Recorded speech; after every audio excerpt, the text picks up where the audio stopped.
Hey, what's going on? My name is Dr. Boyce Watkins. Welcome to drboycetv.com. Today, we're going to talk about Farrakhan. We're going to talk about Farrakhan, the DMX memorial.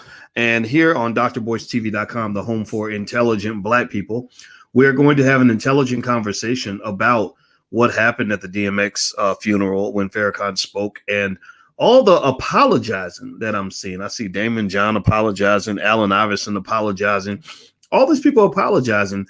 And I'm going to explain to you, I hope I can help you understand why all of this is ridiculous and silly. And so buckle up your seatbelt, get comfortable. We're going to get started on drboycetv.com right now.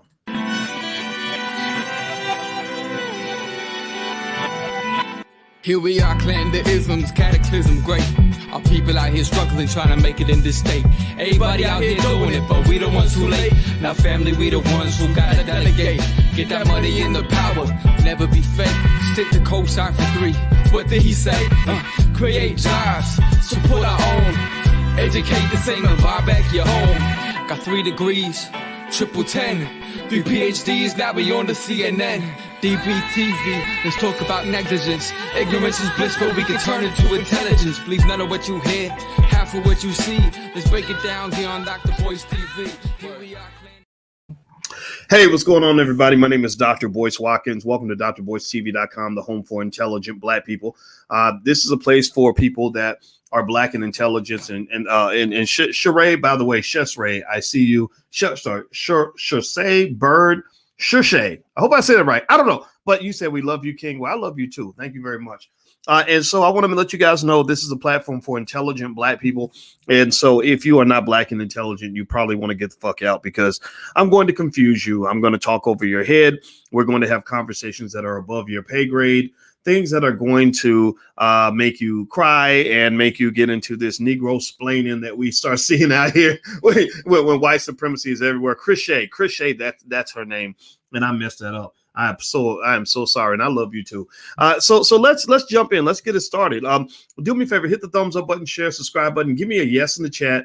Thank you, Nikita. Let me know if you can hear me loud and clear. Give me a yes in the chat. I had some Wi-Fi issues. That's why I'm doing audio only. And also, I want to do audio only because I want you to not be distracted by my stunning good looks. I want you to hear my voice. I want you to hear the words that I say. You know, America is a country where they have trouble hearing the Black man. Nobody really hears the Black man. Nobody listens to what we have to say. So I'm gonna take my face off of the screen, and I want you to hear my voice.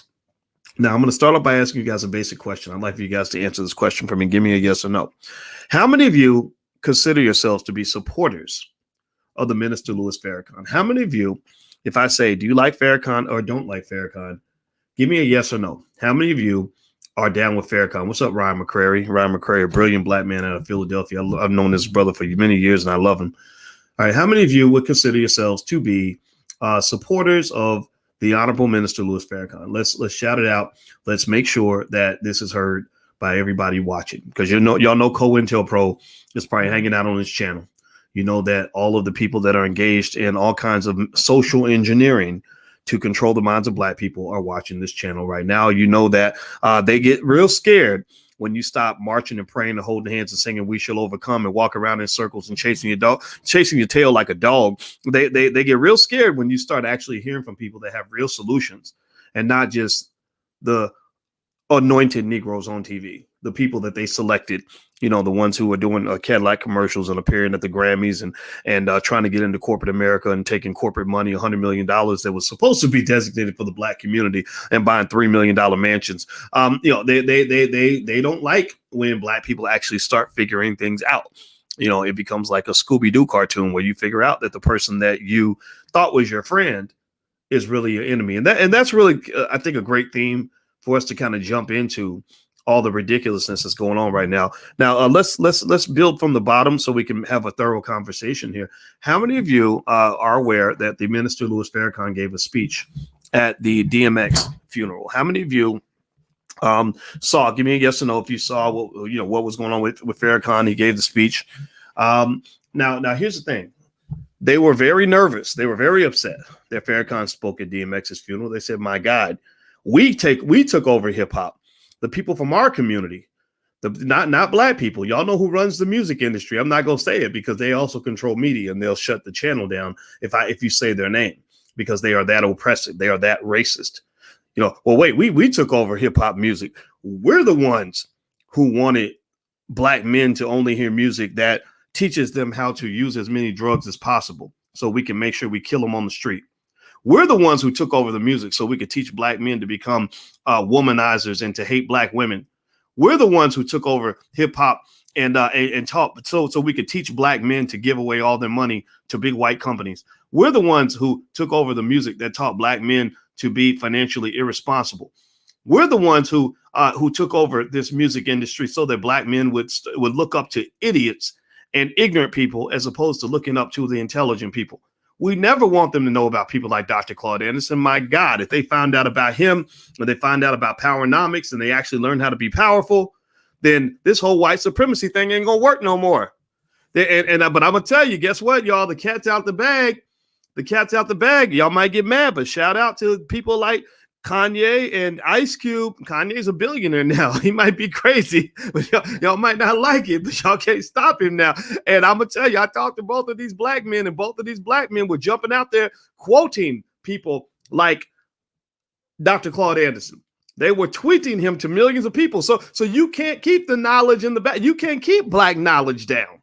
You can't kill it. You can't stop us when we come together and start getting smart. Shout out to Charlamagne the God. I worked with Charlamagne the God to get Louis Farrakhan on the Breakfast Club. Yes, we did. We talked about that. And next thing you know, Farrakhan goes on the Breakfast Club. They're like, oh, snap. Oh, my God. Now, instead of hearing our interpretation of who Farrakhan is, instead of allowing us to filter the information like we tend to do with our Negroes, now they get to hear from the guy directly. Oh, my God. We don't want them to hear him talk directly, because then they'll find out that instead of being this vile, hateful, terrible person that we've made him out to be, he's actually a pretty gentle guy who just loves the hell out of black people. He's a man who is incredibly, who's sharper in his 80s than most folks are in their 20s. He's a man who has real solutions for black people, not these fake artificial solutions promoted by white supremacy. When your oppressor is giving you the solution to your oppression and you're not smart enough to understand how ridiculous that is, then you deserve everything you get. If you're in a basketball game, the other team will never explain to you how to score points against them. That's not logical. But some of y'all are backward. Some of y'all ain't got no damn sense. So shout out to Charlamagne for bringing Farrakhan onto the Breakfast Club. The message is that it gets out the bag. Millions of people. Go look it up now. Go on YouTube and look up Farrakhan's interview on the Breakfast Club and look at how many millions of black people were watching that video. Well, look at how many black folks, thousands and thousands of comments from people saying, yes, this is it. This is the solution. It's like a Cinderella story where they've been lying to Cinderella since she was a baby about who her real parents are. You are the adopted stepchild, and every time you say, Daddy, who are my real parents? Sometimes I feel like I belong somewhere else. I feel like this is nah, boy, get in the kitchen and cook. We know who you are. Don't you worry about that. No, but I need to find out. So what happens when the cat gets out the bag, when y'all get a chance to hear from a person like a Louis Farrakhan, or you hear from a person like a Dr. Claude Anderson, what happens is something clicks. Something clicks. Give me a yes or no if you know what I'm talking about. If something clicks where people say, oh my God, this is it. Maybe we would die less if we stopped letting other people grow and cook our food. Maybe instead of taking food and medicine from people who have been killing us for 400 years, we should actually grow our food ourselves. Maybe the reason that we support white supremacy and white supremacy remains so strong is because the first thing we do when we're little, when our children are young, is we send them to a white supremacist and a white supremacist educational system who will teach them that George Washington was a wonderful guy. Not that George Washington raped black women and was a slave master, but that George Washington was a pretty good dude and they should look up to him. Maybe part of our solution, maybe one of the ways we can actually be a little freer is if we stop breeding our children like little economic hoes to go work for white people for their entire life and work until they die for a wage that keeps you J-O-B just over broke. Maybe that's maybe, oh my God. Are you telling me that there are some people in this community that actually have common sense? Well, that's not something they want. That's not going to support the white supremacist agenda. So when Farrakhan goes on the Breakfast Club, I just happened to be in the middle of that conversation. I haven't talked about it much, but we had a little chat about it. And I knew that all you got to do is let that lion out the bag. And once that knowledge gets out to the masses, it's a wrap. I knew when Charlamagne and I talked about bringing Dr. Claude Anderson on the Breakfast Club, I said, when they hear just 5 minutes of Powernomics, they are going to go crazy. They are going to go crazy. It will be like the movie The Wiz. I don't know if y'all are older, anybody's old enough to remember The Wiz, but there was a part where everybody worked for the evil, wicked witch of the West. Like that was their boss. That was their employer. And they were all loyal to her. They would fight for her, kill for her, all this other stuff. But then when Dorothy killed the witch, they all stripped off their clothes and jumped out, and they started dancing and singing, "Can you feel a brand new day?" It's like the first time they could actually breathe. And that's what happens when you get exposed to knowledge, when you get exposed to truth. You start seeing people coming out the closet. You start seeing Black folks come out and say, now I understand. For the first time in my life, I feel like I have a chance to be free. For the first time in my life, I feel like I'm out of the psychological cage. And so that's what Farrakhan does for Black people. So for those of you who are a little ignorant, I don't blame you. It's okay. They've been training you. They've been preparing you for psychological slavery since you were little. I don't even blame you. You can't blame a stupid person for being stupid. How can a stupid person know that they're stupid? They're too stupid to understand how stupid they are. So if you don't understand, I don't blame you. I feel sorry for you, but I don't blame you. But at the end of the day, the reason that so many millions of Black people, myself included, are extremely loyal to the Nation of Islam and Louis Farrakhan and Dr. Claude Anderson and all things in between is because they're sick of your shit. They're just sick of it. They're sick of this idea that somehow you're supposed to go and tickle a white man's balls in order for you to get ahead in the world. That somehow getting approval and validation from people who hate your guts is somehow some ticket to success. That working for other people, that they realize that that's not the way to win. They're realizing that, wait a minute, I'm sending my kids to school to be educated by white supremacy. Well, it doesn't surprise me when my child grows up to become a white supremacist. So Louis Farrakhan and the Nation of Islam and Dr. Claude Anderson, I'm going to put that in the package. Let's call that the Black Power package. The Black Power package is something that represents something better than this corporatized civil rights, these civil rights super Negroes that they put on TV. This is something better. This is something real. This is you went from the fake to the real. You went from something that was artificial to something that is relevant, meaningful, and powerful. Give me a yes or no. How many of you? Give me a yes or no. Maybe I'm part of that package. I don't know. I don't put myself ever on a level with a Farrakhan or a Dr. Claude Anderson. But believe me, when these brilliant men transition to the next life, and I hope that's 100 years from now, I will be in the front row of their funerals. Notice I don't go to anybody else's funerals, but I will be at those two funerals, and I will do my best to get to the front row because these are your leaders. These are the people that you should be paying attention to. Give me a yes or no in the chat if hearing speeches or reading books from Louis Farrakhan or Dr. Claude Anderson has changed your life in a material, relevant way. Give me a yes or no. Everyone in here who has ever heard words from Dr. Claude Anderson or Louis Farrakhan that have changed your perspective, that have helped you raise your kids better, that have helped you feel more empowered, give me a yes or no. Give me a yes or no if hearing what they say has impacted you in a way that none of these civil rights superstars on TV have ever been able to do. These anointed Negroes, these people that they put on TV because they are acceptable. Hey, give me a yes or no. Now, I want you to also consider the fact, now we're going to get to DMX's funeral, but I had to have a thorough conversation on this so the people in the back would understand what's going on right now. Also pay attention to this. Notice that the more effective a Black leader is, the more white mainstream media and white mainstream educational systems reject them, right? Louis Farrakhan and Dr. Claude Anderson will never be invited to your child's white-owned public school. Louis Farrakhan and Dr. Claude Anderson do not get invited onto white-owned media outlets, even though millions of black people love them. Louis Farrakhan and Dr. Claude Anderson, when they're writing big checks, when Apple and all these companies are writing big checks allegedly because they claim that Black Lives Matter and all this other nonsense, and I'm going to explain to you why that's a complete lie and a contradiction in a minute. But when they write those checks, they don't write checks to the Powernomics Corporation that's fighting for reparations. They write those checks to Black Lives Matter and Patrisse Cullors. The Marxist who I'm not sure if she's LGBT or not. I don't know. The lady who is all about white liberalism in blackface. That's who they write the check to. They don't write the checks to the black people that you actually love. So I want you to really process this for a moment. Process this thing. Now let's really think about this. How can somebody truly be your ally when they hate the people that you love? How can somebody really be your friend when they love the people that you don't like? How can somebody be your friend when every time you tell them what you actually want, they say, no, this isn't what you want. We're going to give you something different. How can you be my friend? Like if I got a parent that I love and you're supposed to be my homeboy, but every time I see you, you talk bad about my mama. And I say, but I love my mama. And you say, your mama ain't nothing but a raggedy hoe. Is that person my friend? Give me a yes or no in the chat.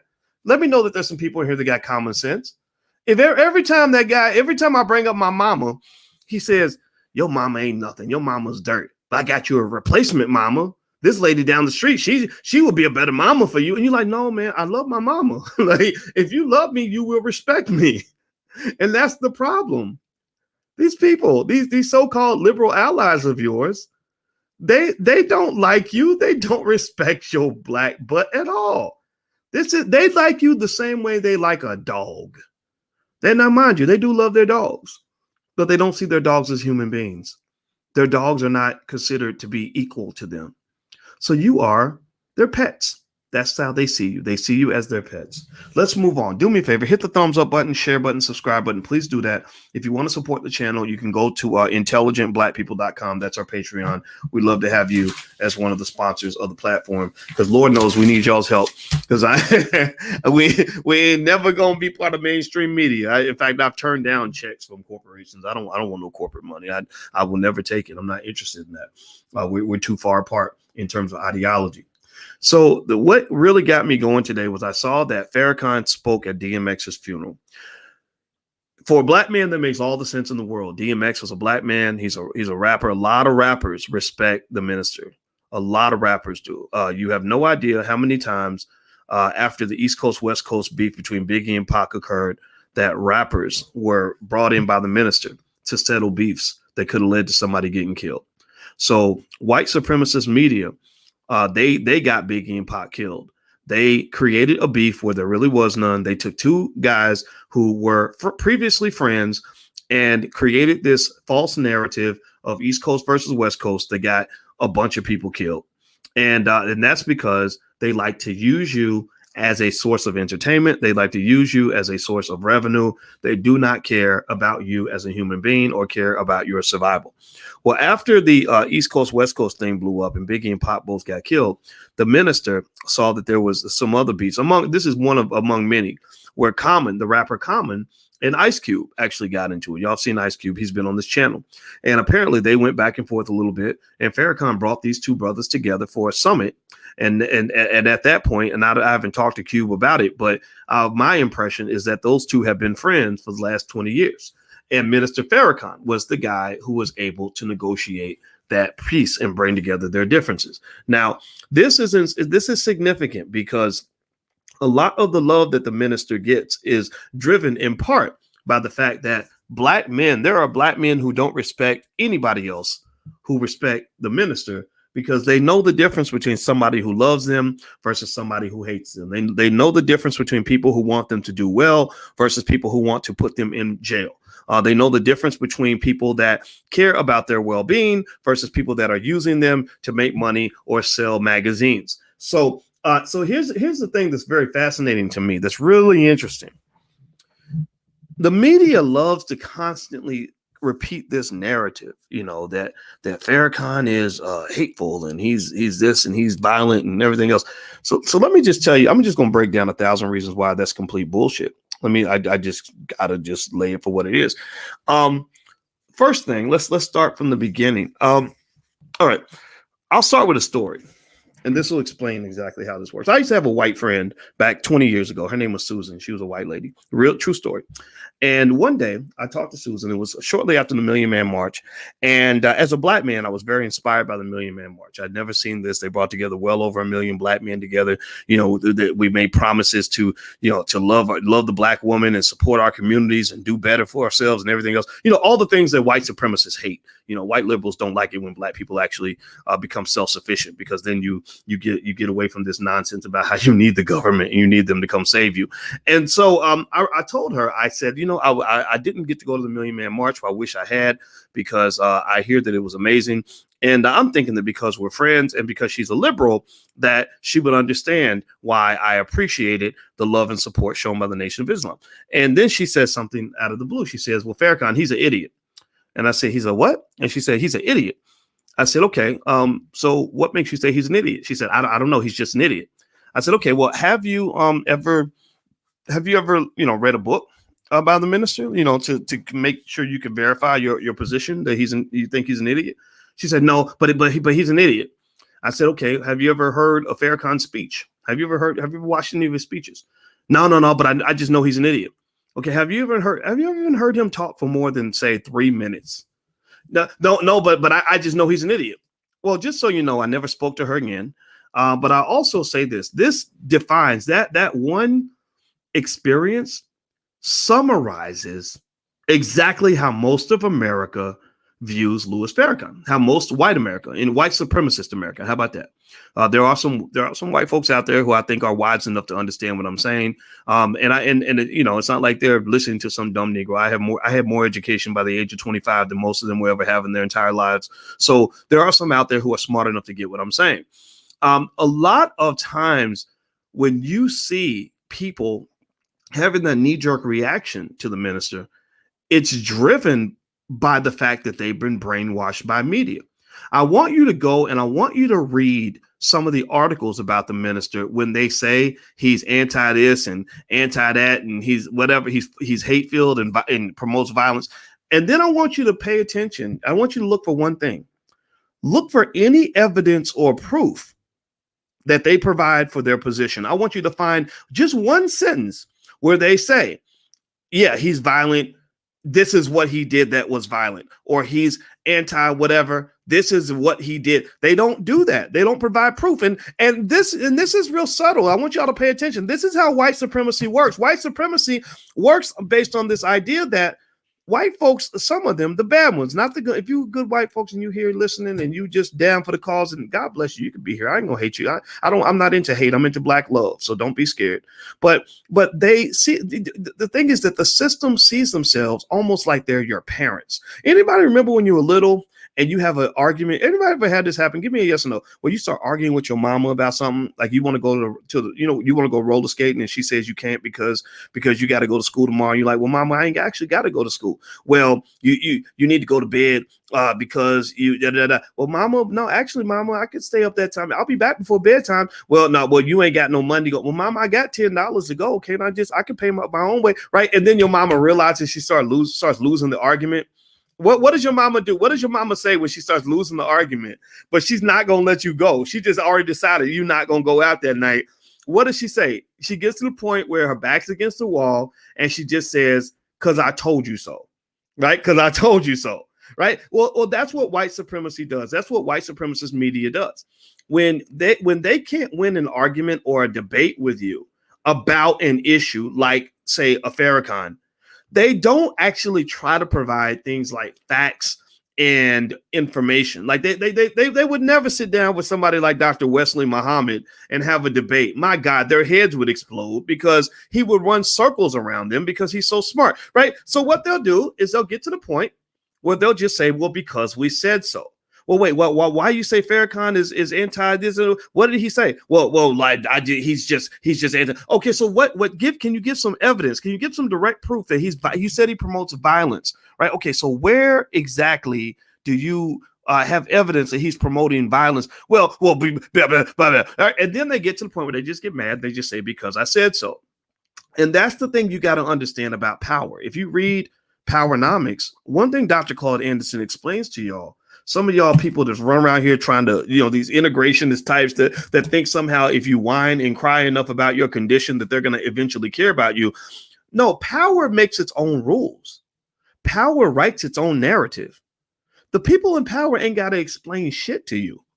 Right? So they look at you the way your mama did when you started winning the argument, and you're like, I got you, mama, I got you, mama. And then she's like, no, because I said so. Right? End of debate. Right. So what I'm saying to you is that if you're really into Black empowerment, if you are a Black person that truly wants to have liberation and all these other things, you've got to get enough power where you can deal with the fact that at some point they're just going to say, because we said so. And that's going to be what it is. Look at how many Black men right now. There's about 50 cases, I'm sure, that we could come up with right now of Black men being accused of all kinds of terrible things where there's literally zero evidence proving anything. If you look up the case of Albert Wilson. Please put the hashtag, put the hashtag Albert Wilson in the chat, or free Albert Wilson. Look up that hashtag. Albert Wilson was a young brother that where he was accused of doing something inappropriate with a girl who wasn't Black, and he was with her for 5 minutes. He never, ever actually had intercourse with this girl. I think he kissed her on her chest and then told her he did not want to sleep with her. And somehow she wrote this up as a certain kind of a story.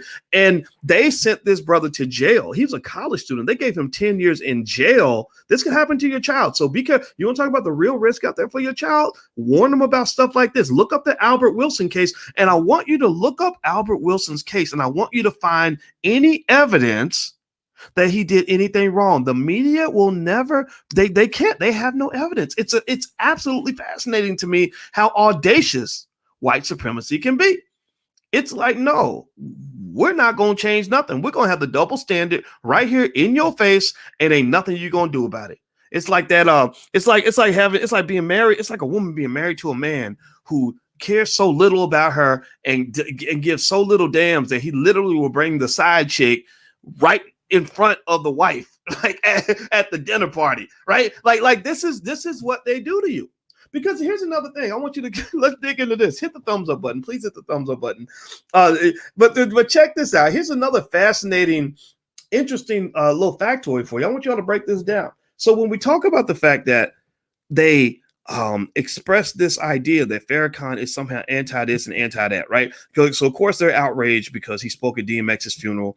You got Daymond John and Allen Iverson out here on their knees apologizing. It was very weird. I think Daymond John wrote some really ridiculous apology for the fact that he simply tweeted that Farrakhan gave a good speech. Like, you can't even get a man a compliment. They got you on your knees like a little bitch apologizing. Why are you apologizing for giving the man a compliment? You ain't got to agree with everything the man says to just say, good speech, bro. Nice job, man. So process this. This is what's really fascinating. This is where the white supremacy gets thrown in your face. And this ain't just coming from the Republicans. This is coming from your so-called liberal allies. Pay attention now. They claim that there's no capacity for any sort of forgiveness toward anything they believe Farrakhan might have done over the years, which really he hasn't done any of these things from what I understand. But let's assume that there was something that they were upset with him about from 10, 20 years ago. So think about this. They have no capacity to forgive or forget any of that. But Joe Biden, your president, was hanging out with Klansmen. Like, does anybody know this? Does anybody know Joe Biden's history on race? You want to talk about hate? Joe Biden used to, one of his best buddies was Strom Thurmond. Is anybody old enough to remember how racist Strom Thurmond was? Strom Thurmond was the most notorious racist in all of Congress. I'm gonna pull up a picture so y'all can see it. And they didn't just know each other. It wasn't just guilty by association. Like, they were homies. Like, they were partners in crime. Look at this. Look at this picture. Hold on. Let me see if I can pull it. Look at that picture. Look at that picture. That's like father, son. That's like, how many times, think about this, fellas. How often do you put your head on another man's shoulder? Like, you got to be real close to that man to put your head on his shoulder. Like, hey, dad. Like, come here, dad. I love you, pops. Right? Like, so Joe Biden, your president, you're supposed to forgive the fact that he was best buddies with a known racist, but yet they can't let go of this animosity they have toward Louis Farrakhan. Joe Biden, keep processing this with me, okay?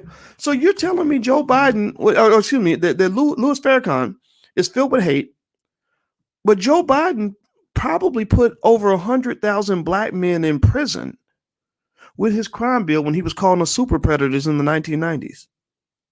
Now, I'm not telling you, now just mind you, I had to think about this, and I said, Boyce, you see the obvious. We know what's going on. I don't mean to talk about myself in the third person. I know that probably sounds really weird and arrogant. I'm going to stop doing that.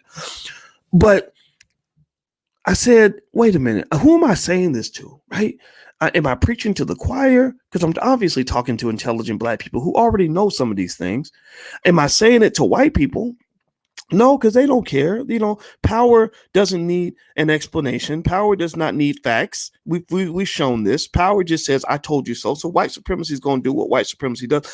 I think that the reason I felt compelled to share this point of view is because there are some people in our community who are just ass backward in terms of how quickly they will go along with the narrative. And maybe I'm saying this to you to point this out to you so you can identify and have some strong words for those black men, those cowardly little wimpy ass vagina carrying, tampon wearing Negroes out here who are triple apologizing over the fact that they simply gave Louis Farrakhan a compliment. You watched the DMX funeral. The man gave a great speech, and all you did, Daymond John, was tweet, "Good job, bro."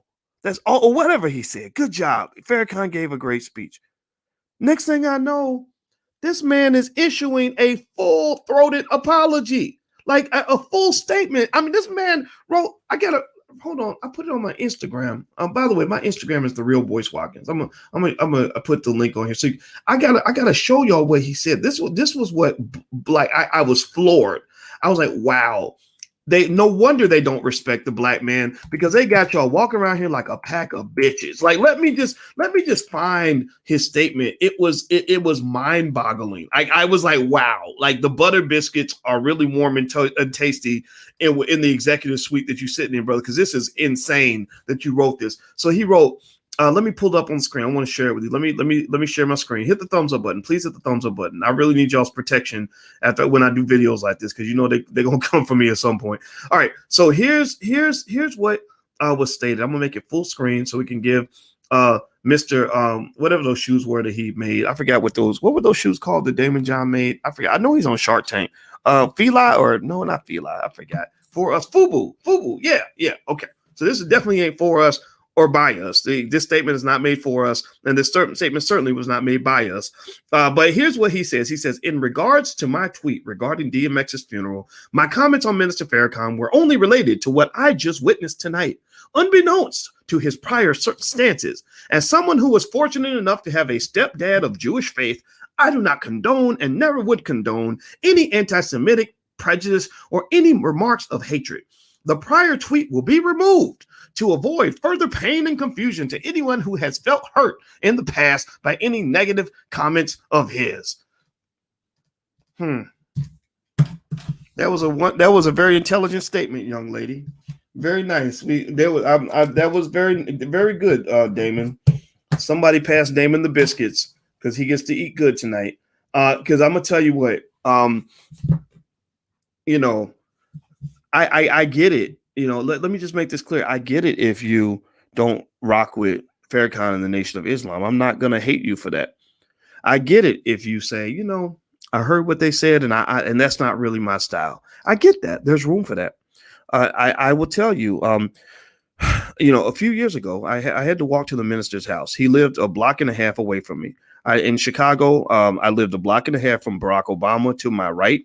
I lived a block and a half from Minister Louis Farrakhan to my left. I could literally run to both of their houses in 5 minutes when I was fat. That's how close they lived. Like, even when I was fat, even when I was Lizzo size, I could literally run to both of their houses and run back if I wanted to, because they lived that close to me. I never wanted to go to Obama's house. I'm not impressed because a bunch of white people voted for you. That doesn't mean anything to me. But I went to the minister's house several times. And I remember one time going to his house because we had to speak about something that somebody had said on my platform about him that I did not agree with, that I found to be unacceptable. And I was incredibly impressed by the manner with which, the gentleness and the wisdom he showed in terms of how he responded to what I thought was an incredibly unfair criticism. I don't know if I could have been that balanced and that measured. And so when I think about this, I think about how there's an appropriate way to respond to things you disagree with. And then there are responses that border on the absolute asinine. The fact that Daymond John does not agree with Farrakhan is not the problem. I don't think the minister is in any way offended if black people don't see eye to eye with him. The Nation of Islam, most of the brothers and sisters I know in the nation are about the most open-minded people I've ever met in terms of being able to have patience with some of the dumbest black people I've ever seen. Like, they can sit there and talk to somebody that's incredibly ignorant and be as forgiving and accepting as I've ever seen anybody. That's something that they're trained to do, and I love. That's what I love about them. But in this case, when I see what Daymond did, it's interesting to me that he did kind of a Nick Cannon, right? He didn't just say, Farrakhan did a good job tonight. I'm not really a fan, but tonight he really knocked it out the park. He didn't just say, hey, I'm not going to say nothing. I'm not going to tweet nothing about it because I don't really want to cause no problems. No, he literally issues a complete public statement. And then he takes down the tweet and is apologizing when, and you're just like, what are you doing? Why are you, wait a minute, hold on. It's like if you bump somebody on the shoulder and you say, oh, my bad, man, I'm sorry. That's one thing. But if you're like, man, I'm so sorry. Let me lick your ankles. Let me babysit your kids for a year. Let me, please. I'm going to be on your doorstep every morning on my knees to make sure you forgive me. Like, that's very weird. And that is about the most emasculating disposition that a black man can ever take. It's okay to apologize when you're truly wrong. It's okay to back off of the situations that you don't want to be involved with and choose your battles.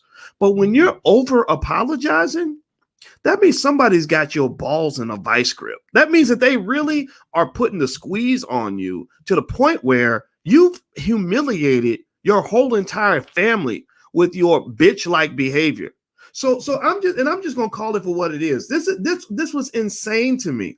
And I saw Daymond John. I'm not Daymond John. I'm sorry. Dwyane Wade. Dwyane Wade. I think that there was a comment Nick Cannon made. Now to Nick Cannon's credit, now we know Nick was over apologizing because again they had his testicles in a vice grip. They probably crushed him up. Probably made him like real like powdery and turned it into like a vagina or something. But Nick Nick did, to his credit, say something favorable about the minister. I think Dwyane Wade said something like, "We got your back, bro," or whatever, right? Some thoughtless comment. And Dwyane Wade then comes back and he's apologizing literally for simply liking Nick Cannon's remark, right, about minister. So it's fascinating to me how this name has become so toxic in their mind that they have used so much of their power to control these black men in a way that is entirely unnatural. I mean, this is buck breaking at its finest. Like, this is beyond buck breaking, right? So here's another thing that's really interesting to me, though, right? I want to challenge this, and I don't know. I'm sure at some point, I'll probably get in big trouble with the social media tech giants for bringing these things up. But I got to do it. I got to do it, right? This is just whatever. We got to just say what needs to be said. But check this out. This is interesting, right? So So you're telling me, so the tech giants all got together. Again, they claim not to be an oligopoly. They claim not to have extraordinary market power, but yet they get together and they decide as a collective to censor certain people. They decide as a collective to not just collect all the money, but to control the politics and the free speech in America, right? But yet they're claiming they don't have any monopoly power, or oligopoly power, or cartel power, which is about the most ridiculous thing in the world. Remember, my PhD's in finance. I know economics, and I know what a cartel looks like. Y'all running shit like the mob right now, like really the tech giants. I'm talking about Apple and Twitter and Facebook and YouTube. I mean, it's the scariest thing in the world right now because your tech giants have become your new government. So all these tech giants, like Apple Music and others, have decided to get together and say, okay, in a coordinated fashion, even though we claim we don't operate in a coordinated way, but in a coordinated fashion, we're all going to get together and we're going to ban Louis Farrakhan. We're going to ban Reza Islam. We're going to ban certain other people that we don't agree with, that we don't like, because their comments don't fit the white liberal narrative. And then the justification for which they provide no proof is that Farrakhan promotes violence. Okay, interesting. So he promotes violence. He promotes hate, right? Hate is a word that is commonly used when it comes to Farrakhan. Give me a yes if you're following what I'm saying, because I'm about to make a point. All right. So here's what's interesting to me. So these same tech giants, these same companies, Apple Music and Spotify and others, all the tech giants have gotten together to claim that we're banning Farrakhan because he promotes hate, right? He promotes racial hate, right? Okay, fine. You got no evidence, but whatever. Simultaneously, these same platforms promote rappers who will call black people the N-word every day of the week and twice on Sundays. You got artists that you promote that will rap. They literally will put "die nigga die" in a song, and you will promote that song. I mean, think about this, right? So you're telling me that Farrakhan is hate and violence and whatever, and the man is as gentle as they come. Show me the video. Show me where he showed up, trying to hurt somebody. I ain't seen it. I have not seen it. But yet you are promoting, you're making money off of artists that literally, not figuratively, not metaphorically, not tangentially, but directly and specifically promote the killing of black people. Have you heard the lyrics? Have y'all heard some of the words that are in these songs? And I want to ask y'all a question. Give me a yes or no. I'm revealing the racism here. I'm revealing the white supremacy among your so-called allies right here. Give me a yes or no. Do you think that those artists could make those songs and say those things about killing Asian people? Do you think they can make songs like that and talk about killing Asian people? Do you think they can make those songs and talk about killing white people? Do you think they can make songs like that talking about, taking the lives of Jewish people? Then why would Spotify, Apple Music, and all these other corporations that claim that, people like Farrakhan are filled with hate, why would they promote artists that openly talk about killing black people? How are these people your friends again? These are your allies? Do y'all see the white supremacy in the room? Do y'all see the racial double standard? I mean, think about this. These are the same companies that will put Black Lives Matter on a big banner on their building, but will make billions of dollars promoting artists who talk about killing black people. But again, I told you that power does not need an explanation. Power just says, I told you so. When they show up in your face with these stupid contradictions and ridiculous racist double standards, and you say, wait a minute, how are you telling me that Black Lives Matter to you, but you just promoted an artist that is talking about murdering black people? They say, well, because we said so. Or they just don't respond. Or wait a minute, okay, you're talking all day about the police shootings on MSNBC, but you won't talk about reparations. The community also wants reparations. Well, because we said so. Because power doesn't owe you a response. So the only solution, the only reaction to black power, to white power that black people have at their disposal is to get some black power. The only way you can respond to this racism is to get your own power. That's where doing for self is important. That's why the Nation of Islam matters, because they're one of the few communities in black culture that understand why you need to grow your own food.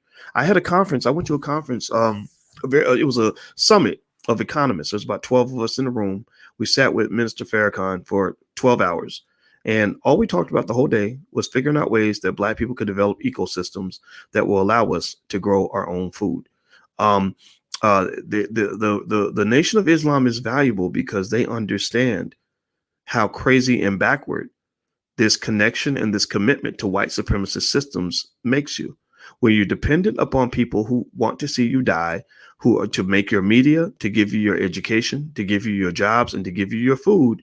Then you're always going to be a victim.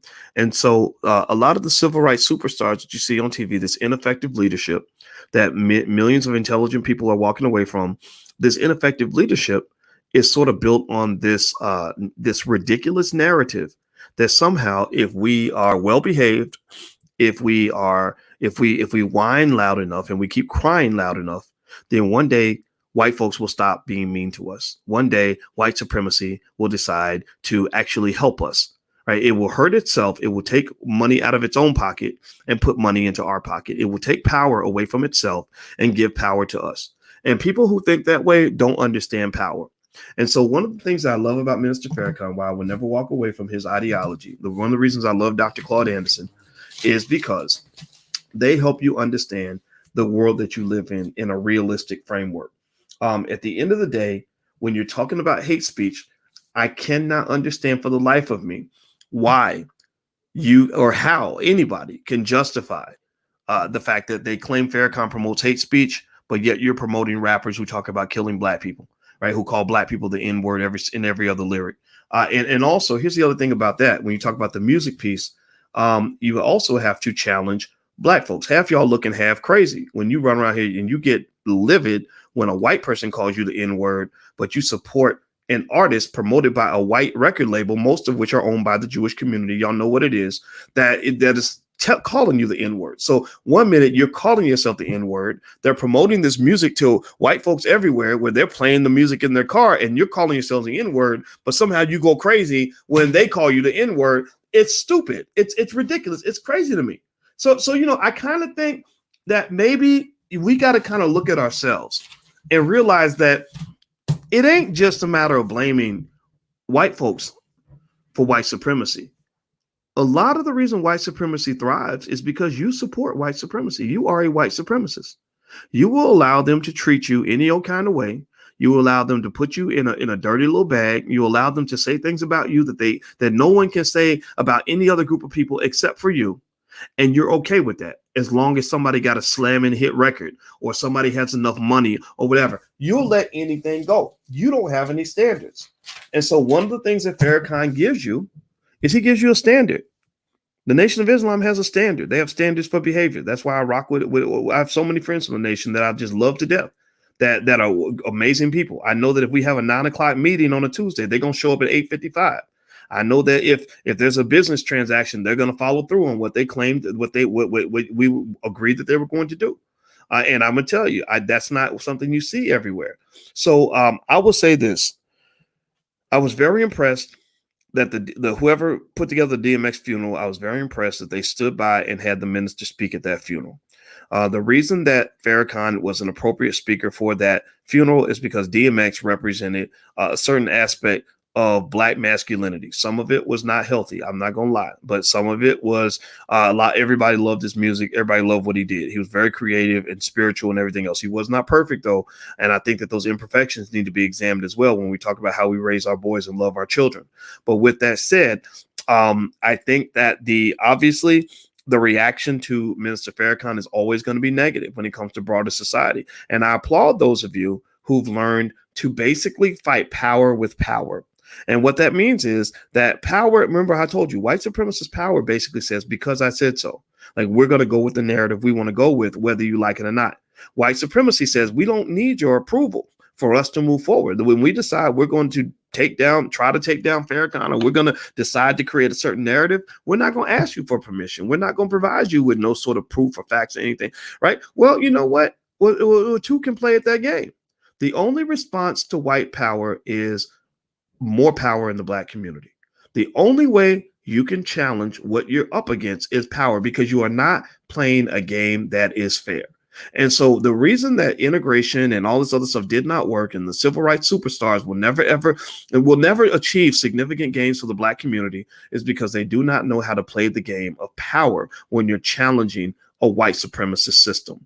These individuals only know how to survive in the system. They only know how to get ahead if they're rewarded by the system. So how can you fight a white supremacist system when the requirement for your survival is to be rewarded by that system in the first place, right? Your measuring sticks, your metrics of success are driven by false accolades and false validation created directly by that system, right? So you say, well, look at me. I'm a civil rights superstar because I was on MSNBC. Well, that's white supremacy rewarding you. I'm a civil rights superstar because I have a job at Brown University. Well, that's white supremacy rewarding you. I'm a civil rights superstar because I performed at the Grammys and I'm sitting next to celebrities. Well, that's white supremacy rewarding you. I'm a civil rights superstar because I just did a Cadillac commercial. Well, that's white supremacy rewarding you. And so where you have to be very careful. Now, don't get me wrong. There's nothing wrong with, going to the Grammys or going to Brown University or even doing a Cadillac commercial. But the thing about it is that there's a difference between doing those things because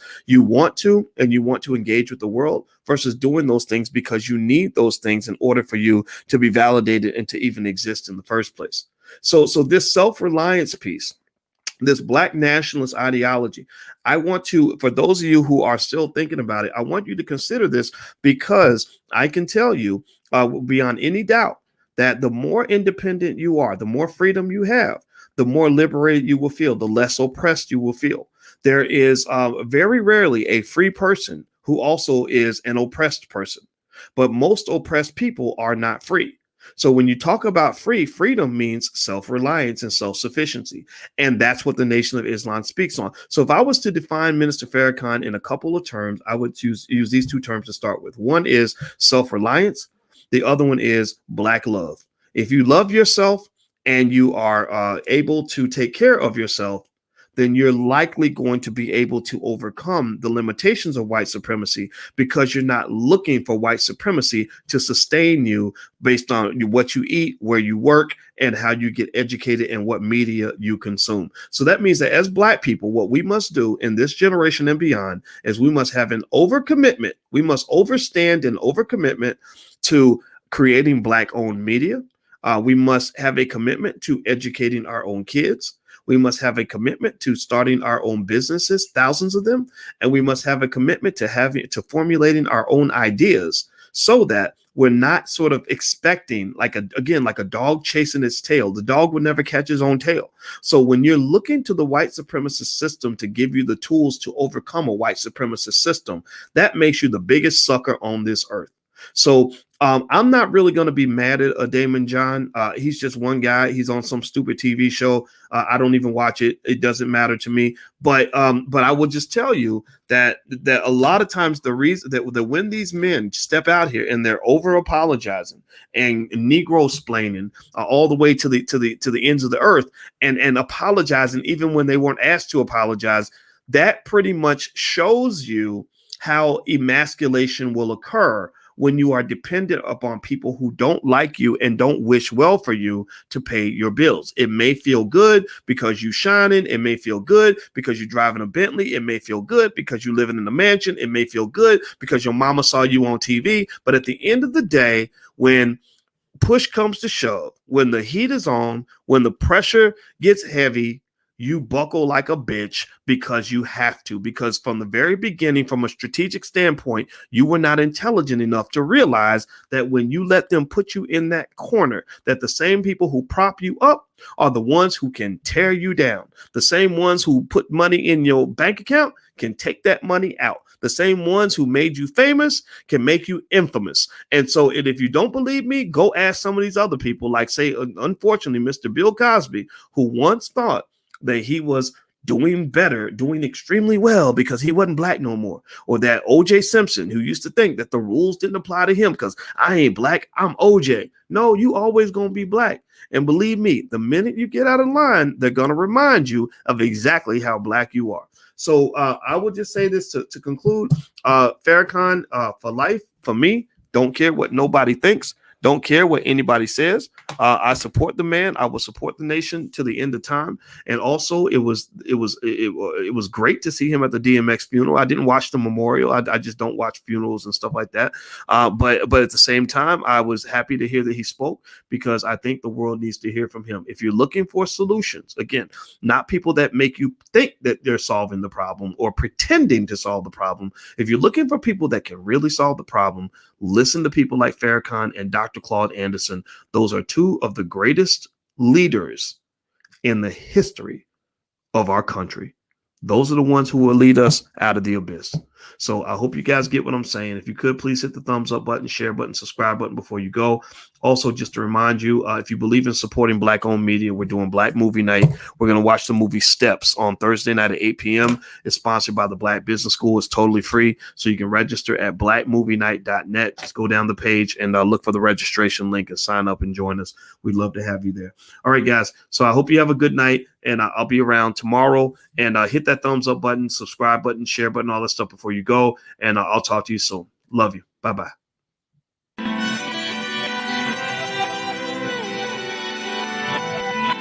Here we are, clan the isms, cataclysm great. Our people out here struggling, trying to make it in this state. Everybody out here doing it, but we the ones who late. Now family, we the ones who gotta delegate. Get that money in the power, never be fake. Stick to cosign for 3. What did he say? Create jobs, support our own. Educate the same and buy back your home. Got 3 degrees, triple 10. 3 PhDs, now we on the CNN. DBTV, let's talk about negligence. Ignorance is bliss, but we can turn it to intelligence. Believe none of what you hear, half of what you see. Let's break it down here on Dr. Boyce TV. Here we are.